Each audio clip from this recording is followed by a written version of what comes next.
My name's Dozier. My birthplace is Versailles, Kentucky. Sales? Versailles, like Versailles, France. Oh, V-E-R. Versailles. Yes. Kentucky. Right. Huh. When were you born? 1931, April the 5th. 31. Right. Dozier. What is the ethnic origin of this name? It's a French for Dozier.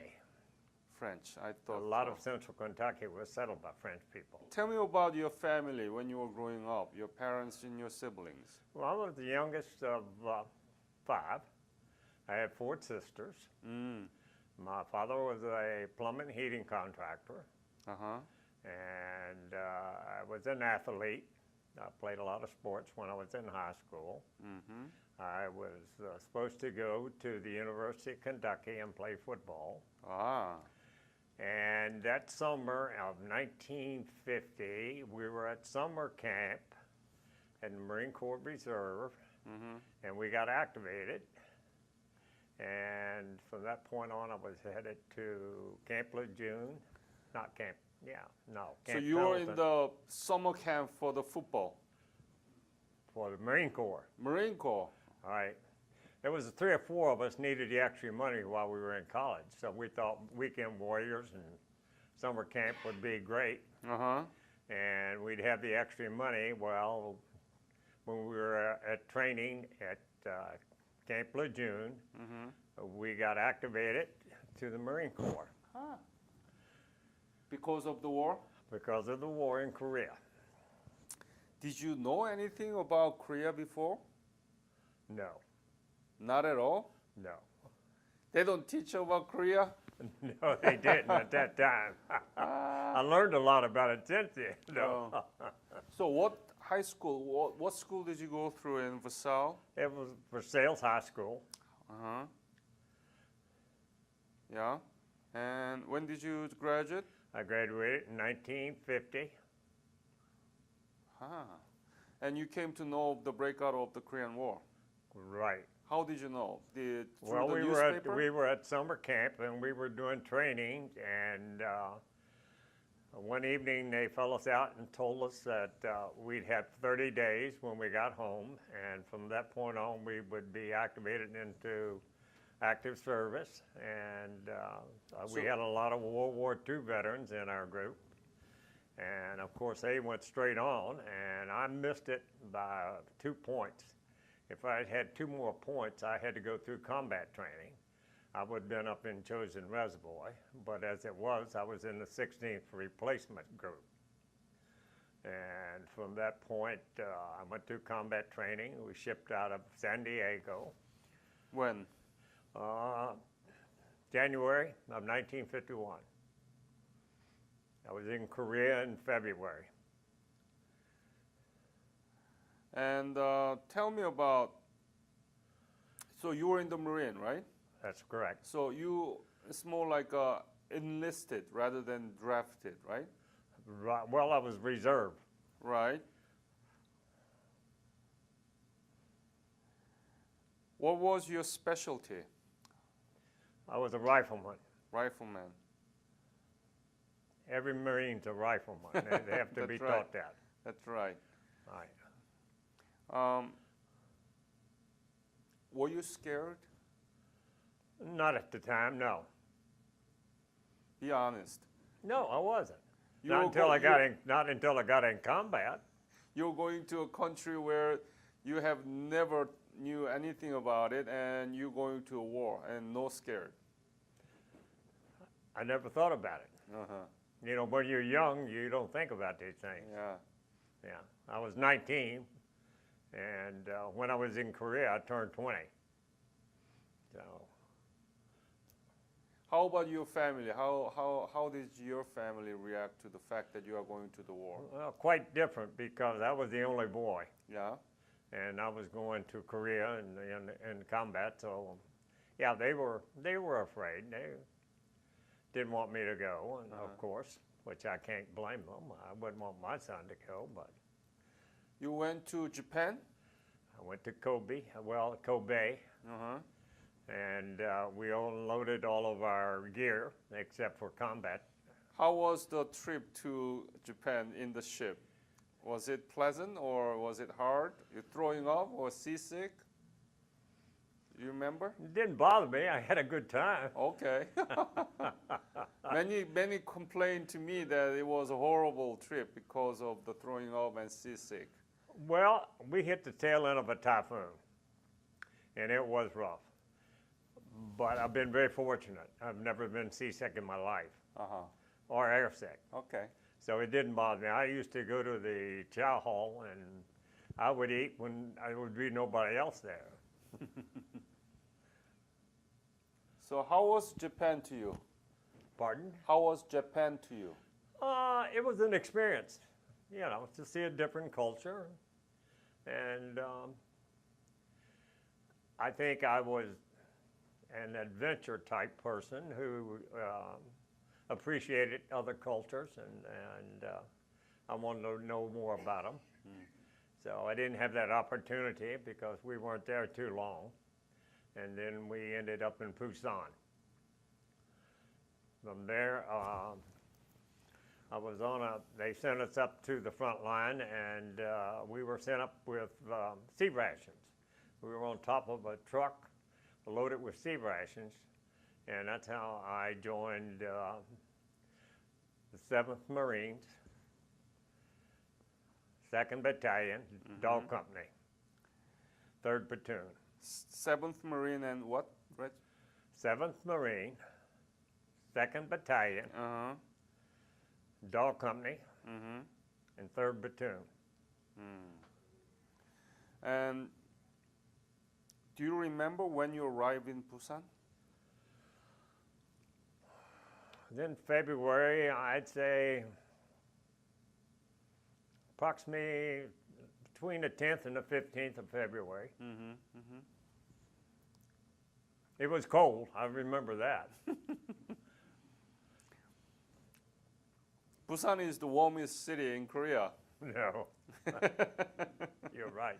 How was Busan? Was it really destroyed? How was the scenes there? People It was chaotic. chaotic? Yeah, they immediately put us on board a train, and we went a short distance, I'd say maybe 50 miles. I don't know which direction at that time. And then we were put aboard trucks, and from there we went up to the lines. At that particular time, it was called Operation Killer. Mm-hmm. It was, I'd say, a mopping up action where you had to find the enemy. They were dispersed back in little valleys. And, I see.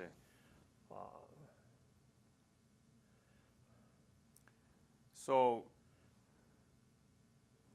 they were clearing the leftover of the North Korean and that is correct, from Yeah. China, the Chinese in that area. Chinese too? Yeah. Yeah.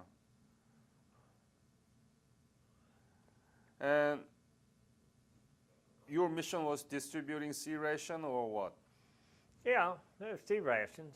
We were on top of a truck that delivered the sea rations up to the front lines, and that's how we got up there. Where did you go? What front line? What part of it? West, east, or No, we were in Central Korea. Central Korea? Was so? Do you remember the name of camp?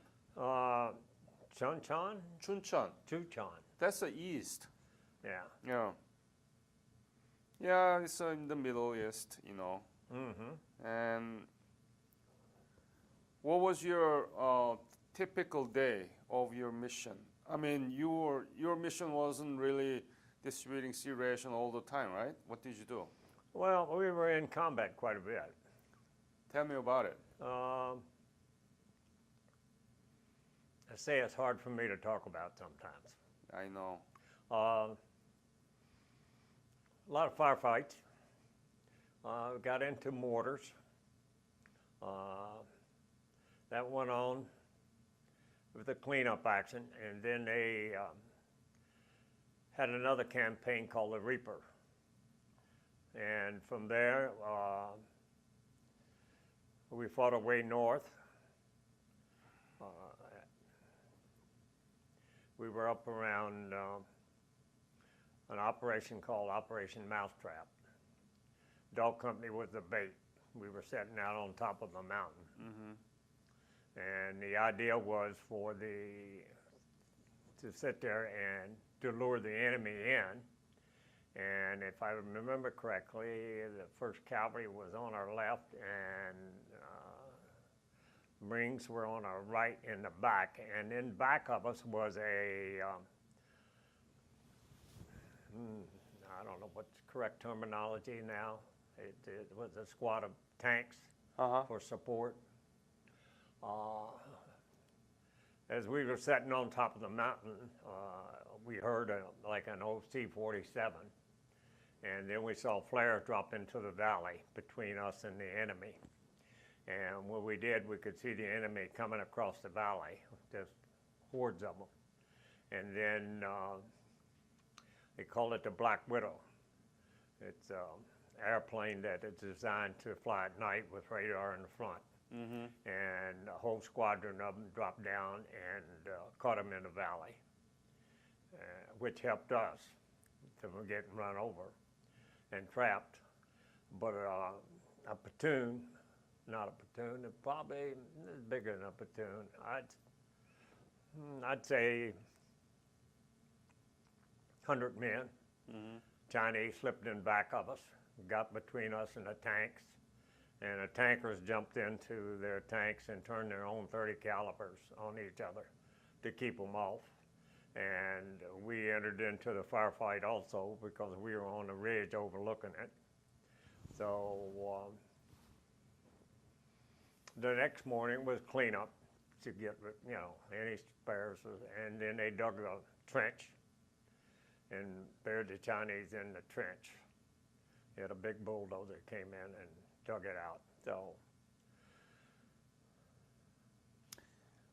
as soon as I ask you about your description of the battle you engaged, I see that you are breathing differently. And that means it's really hard, and you still vividly remember all those things. They didn't have what do they call it? PTSD? PTSD. Do you have it? I think I did, to a certain extent. I'll have to back up for you just a little. We were assaulting a hill. We were the point squad. Fox Company was supposed to have taken a section of the ridge, and we were supposed to move through the ridge, through that, and on up onto the top. Well, Fox Company got pretty much hit pretty bad, so we were the first ones up.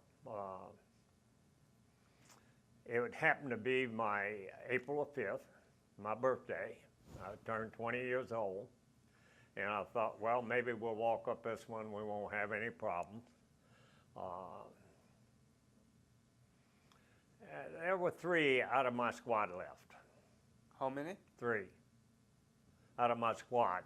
Meaning 40 people? 12. 12? 12 men to a squad. Well, what is it? I forgot now. 12 to a squad. 3 fire teams and a leader. That's 9, 10. Or is it 4 fire teams? I don't know. It's too long ago for me to remember some of those things. I lost a good friend that day.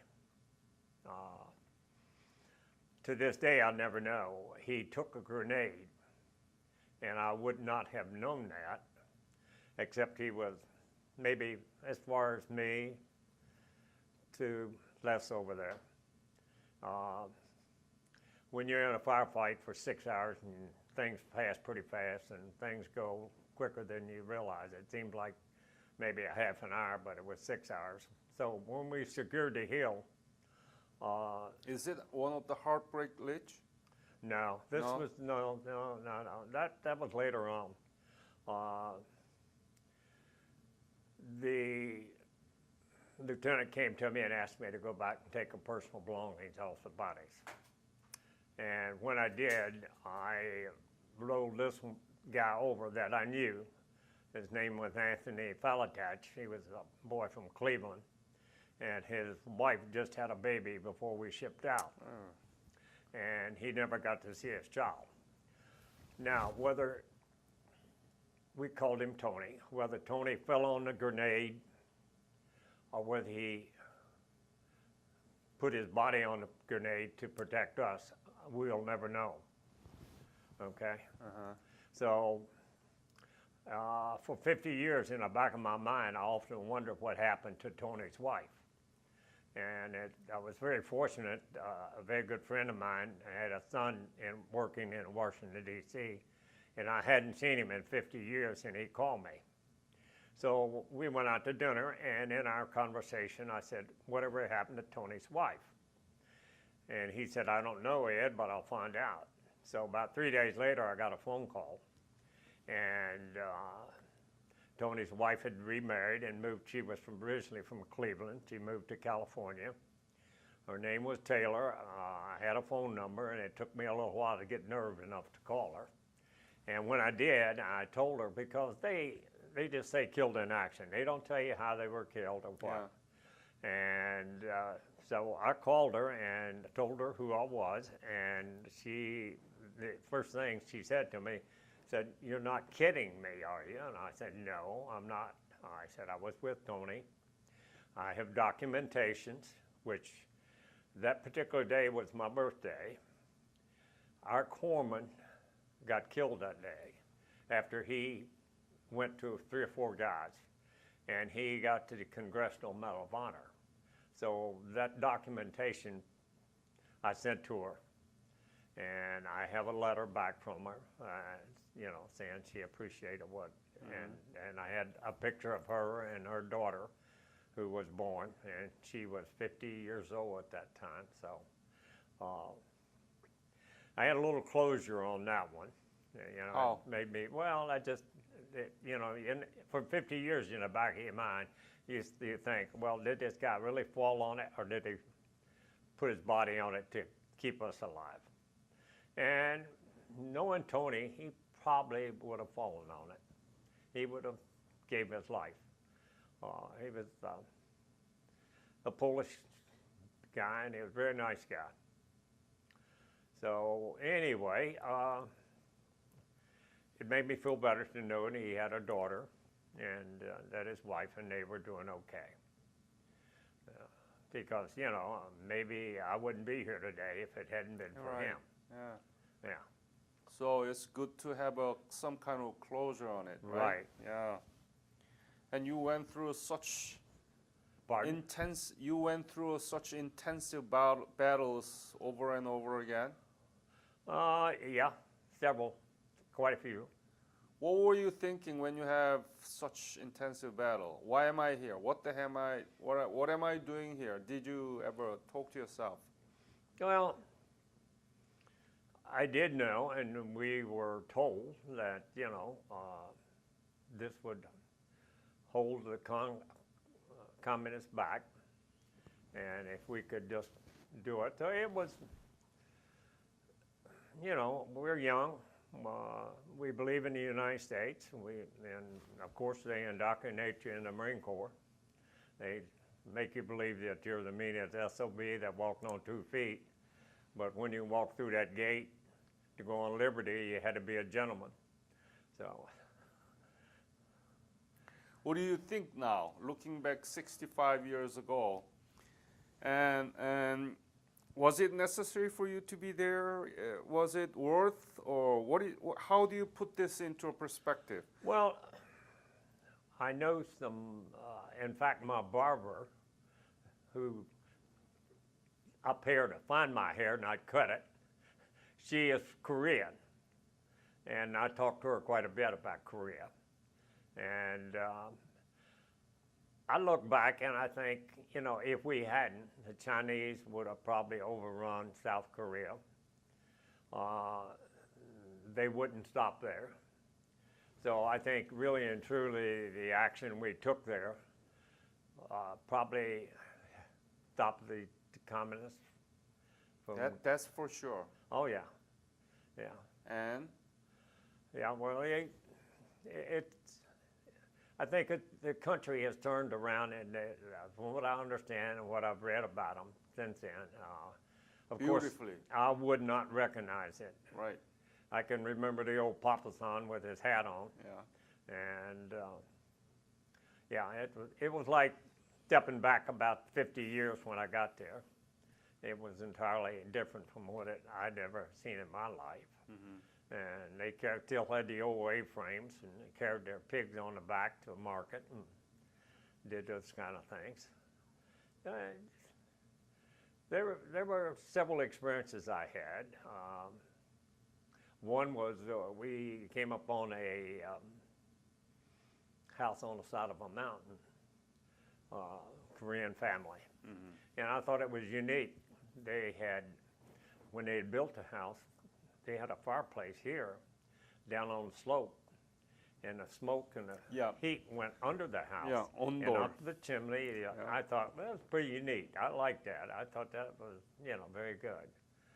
But I had some good experience. Mm-hmm. After my April the 5th, on April the 10th, I got hit by a mortar shell. Oh. And I April when? 10th. Mm.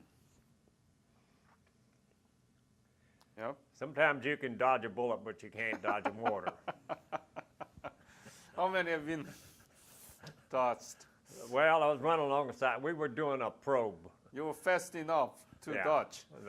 Well, this one caught me. I was running alongside of a rice paddy, and it hit off about 3 foot off to my left. And I had shrapnel on my shoulder and shrapnel against my jugular vein in my neck, and blew me about 10 feet off to the side. Wow. I thought it was okay, and a corpsman put this aid bandage on my neck, and my shoulder was bleeding a little, but it wasn't too bad. I didn't have too much shrapnel.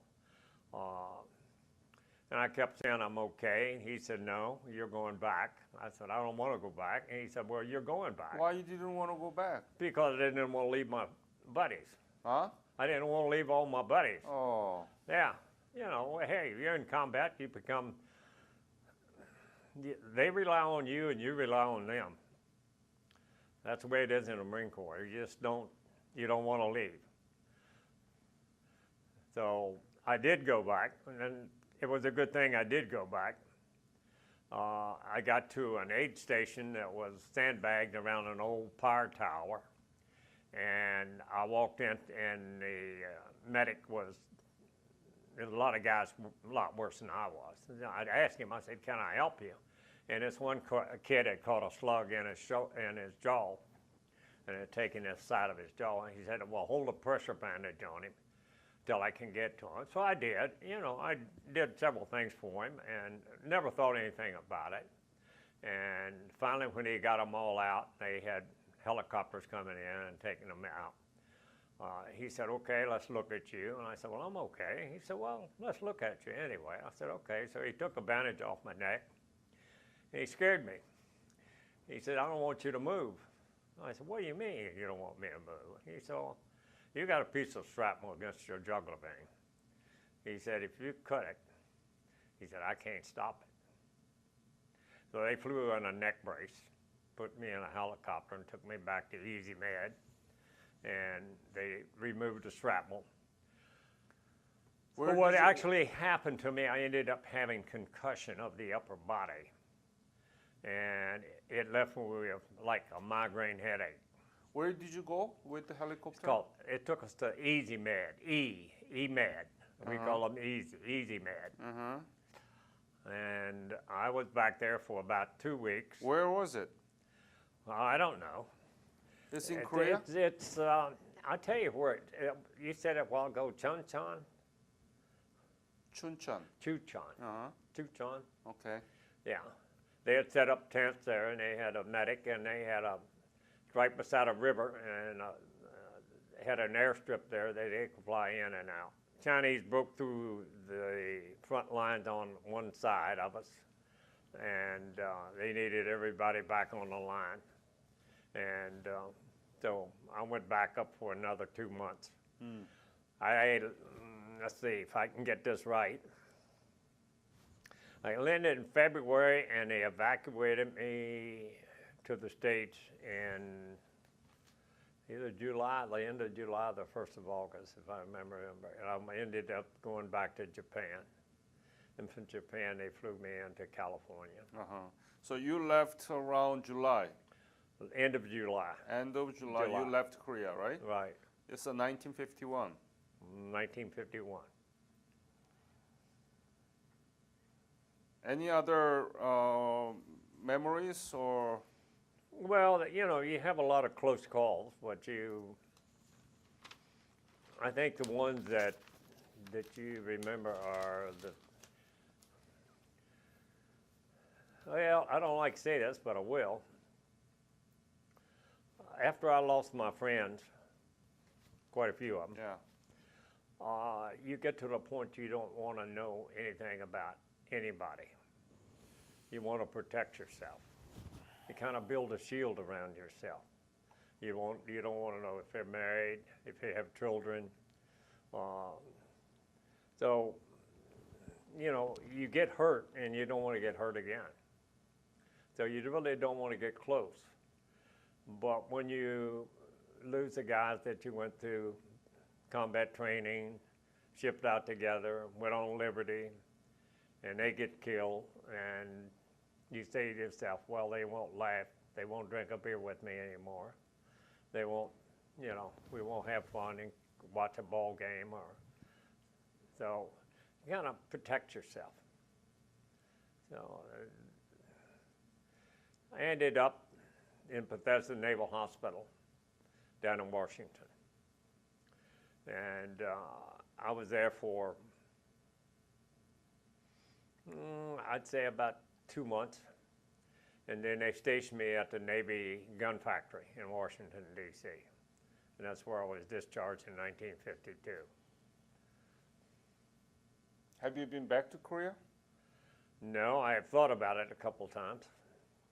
And? Well, Les doesn't see me as much as he should at the Korean veterans, because in my experience, it's something I want to forget. I don't want to bring back memories again. Sometimes I think General MacArthur was right. We should have stayed, cleaned up North Korea, and stopped there. And it would have been one nation then. That's how I feel about it. I think there was too much politics. And in every war since then and since Korea, there's been a lot of politics in it. And I just think, you know, Korea should have been united as one nation. And I think MacArthur had the right idea, but the politicians didn't believe that, so they stopped them in South Korea. The Korean people have really showed their gratitude to the United States service personnel. I think it is exceptional that the Korean nation, South Korea, has invited the veterans over and paid their way over and their expense. I think that is admirable that they showed that gratitude. I had a very good friend of mine who was in heavy weapons, and he found out where I was on top of a ridge, and he came up to see me. And while he was there, they dropped mortars in on us. And I saw Woody dive into a foxhole, him and another guy. I saw a shell go in, blow him out. And all he had was a little shrapnel. The shell exploded when it did. The casing of the shell, when it exploded, blew against the side of the foxhole. And the concussion just blew the two guys out, and they crawled back in. Now, it just wasn't their time. Yeah. So I fully believe that God does have a hand in many things. What is Korea to you now? I think it's a great nation. I think it has stood up to the North Koreans.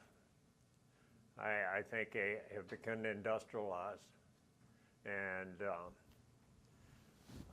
somewhere I've read many years ago where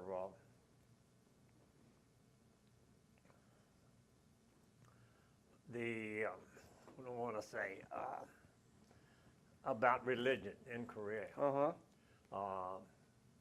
and how great it has become.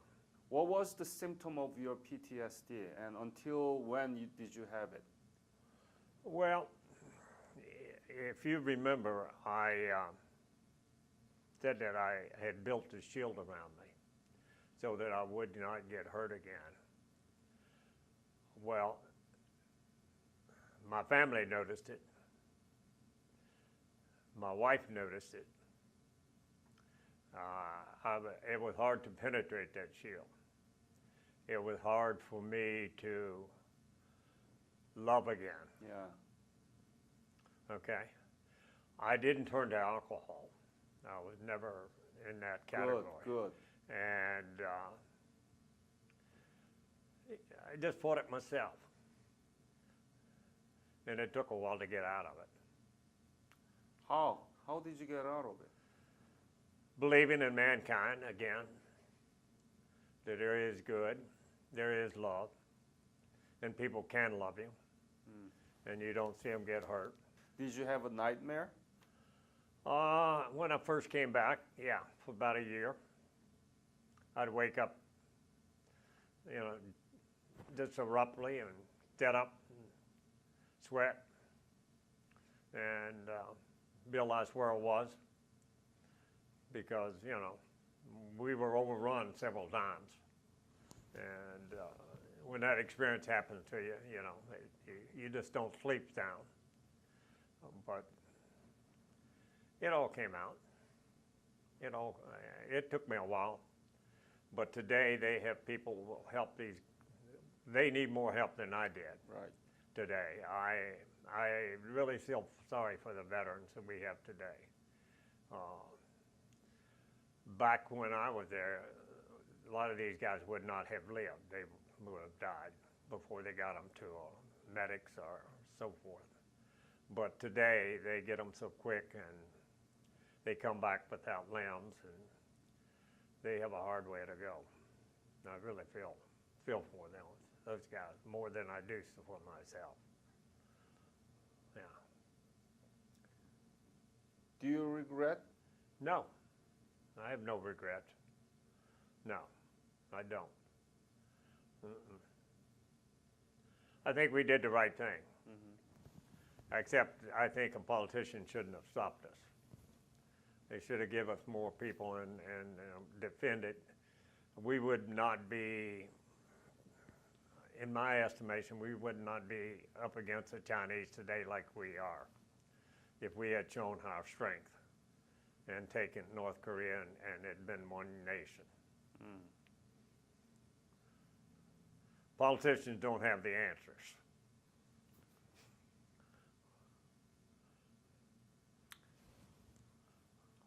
How did it affect your life after you returned from Korea?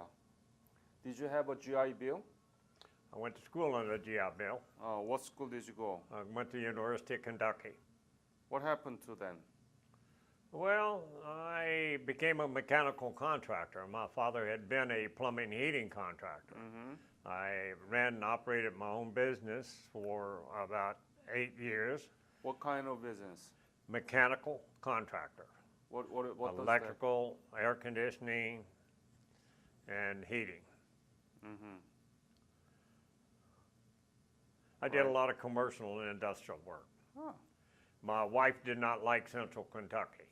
She was from Hagerstown. So in 1960, I moved back to Hagerstown, and it was a depressed area. Fairchild had laid off about 9,000 people, I believe. Yeah.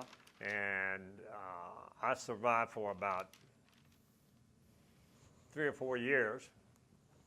And then I became a plant engineer for a textile firm. And then I became manager of engineering for Rust-Oleum Corporation. And I retired from there in 1992. And I had owned properties. I built duplexes. So they did well for me. Do you have grandchildren or great-grandchildren? I have 12 grandchildren. Oh, in the age of high school or college? Well, some of them are in college, Excellent. high school. Jackpot. Some of them are out. Yeah, I have 12 and one great-grandchild. Several years ago, I wrote a history Oh, of my life and of the Marine Corps. I have a CD, well, it's a DVD, of Dog Company from the start of the Korean War to when I left. Our platoon leader, who was a lieutenant at that time, finally became a colonel and retired from the Marine Corps, and he wrote the history of Dog Company. mm-hmm. So I do have that CD, and I have printed it out Good. for my children to read and my grandchildren to so read. your family is exceptional. Well, I think you should know. Yeah. I think if we don't remember, history will repeat itself. Right. That's the way I feel. Yep. So I have that, and it's very good. And there's a section in there of my 20th birthday when Tony got killed, and the corpsman got the Congressional Medal of Honor. Your descendants need to know and educate them so that they will talk about it. That's right. That's the only way that we can remember it, Right. right? That's correct. So talk to your grandchildren and ask them to join the convention next year from Okay. July 24th to 27th. It's from Friday to Monday, Okay. and That's no problem. Yeah, it's over the weekend, so even though they have a job, I think still they can get some excuse. They can get right? off of it. Yeah. I really hope to see your grandchildren there. Good. And you come because it's close, Okay. all right? We can give you the same low rate of the hotel room. Okay. Yeah. All right. All right. That'll be fine. Yeah. Anything that you want to add to this interview? No, it is great that the South Korean nation has grown and has progressed as well as they have. That makes me feel like that maybe we've done something right.